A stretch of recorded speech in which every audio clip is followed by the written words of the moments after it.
Wani za ka ga yana da kaya da yawa cike da shagon shi, yana ta ƙoƙarin ya za a iya siyar da waɗannan kayan nashi, amma kuma shigar da kayan yana mishi wahala, siyarwan yana mishi wahala.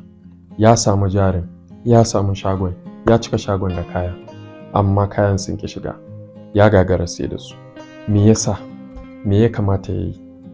Duk wanda yake cikin wannan yanayi ko kuma wanda yake cikin wannan hali, ya kamata ya saurari wannan bidiyo har ƙarshe. Ma'ana wato dai kana fama da rashin ciniki.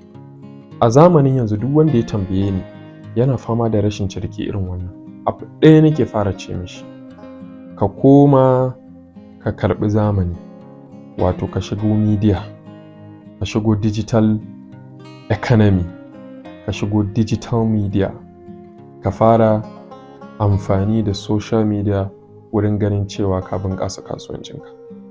To wani kuma zai iya cewa ai na shigo cikin social media ɗin, amma still bana samun followers, bana samun customers, bana iya sai da kaya.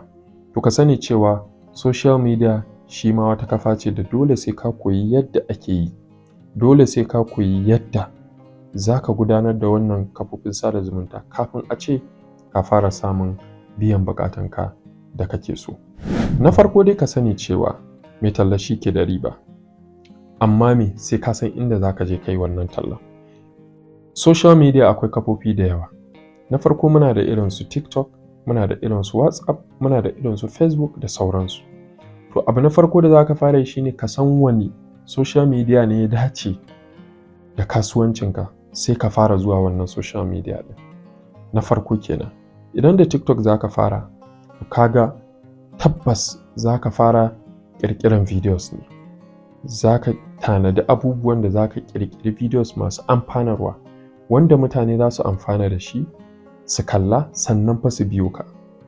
Na farko kenan.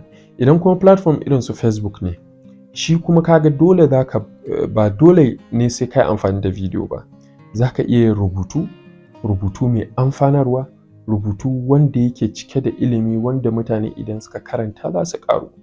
To shi ma wannan zai sa mutane su bibiye ka, wannan zai taimaka mutane su san da zamanka a wannan kafofi na sada zumunta. Abu na ƙarshe da ya kamata ka sani shine, mutane ba su taɓa turo maka kuɗi su sai kayanka online ba har sai sun yarda da kai. To ya za a yi su yarda da kai? Me za ka yi mutane su yarda da kai? Shi ne ka ɗau tsawon lokaci kana yin abubuwan da mutane za su amfana da kai, kana yin abubuwan da mutane za su ƙaru da kai.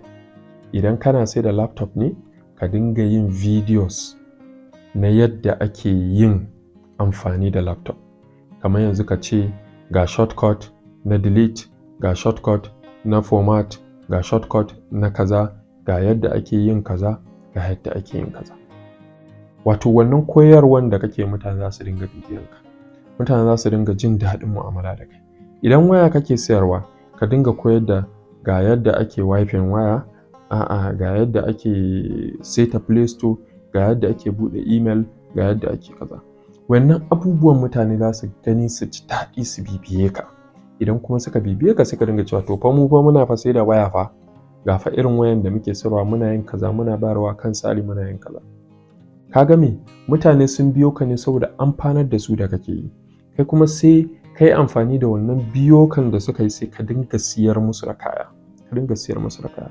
To wannan shine hanya mafi sauƙi ga duk mai wayo wanda yake da shago. Ko a cikin shagonka za ka iya zama da wayanka ka dinga yin videos domin mutane su amfana. Ka sani cewa aiki shine mafita, ba yawan surutu ba. Daga yau da ka ji wannan bidiyo, ka yi maza ka garzaya ka fara yin abin nan da na gaya maka, wato content creation, domin kai ne za ka amfana, ba ni da nake wannan maganan ba. Sannan kuma idan kuna buƙatan ilimi ko kuma in ce kuna buƙatan wani sirrika wanda za ku bunƙasa kasuwancinku a online, to za ku iya siyan course ina mai suna Arewa Business Owners. Wannan course ɗin an yi shi ne musamman saboda mutane 'yan arewacin Najeriya masu magana da harshen Hausa, kuma an koyar da su yadda za su bunƙasa kasuwancinsu a kafofin sada zumunta. Na tabbata ba za ka yi da na sanin sayan wannan course ɗin ba. Za ka iya min direct DM domin ka siya wannan course akan Naira 10,000 kacal, ko kuma ka tuntuɓe ni a wannan WhatsApp number nawa. Na gode. Assalamu alaikum wa rahmatullahi wa barakatuh.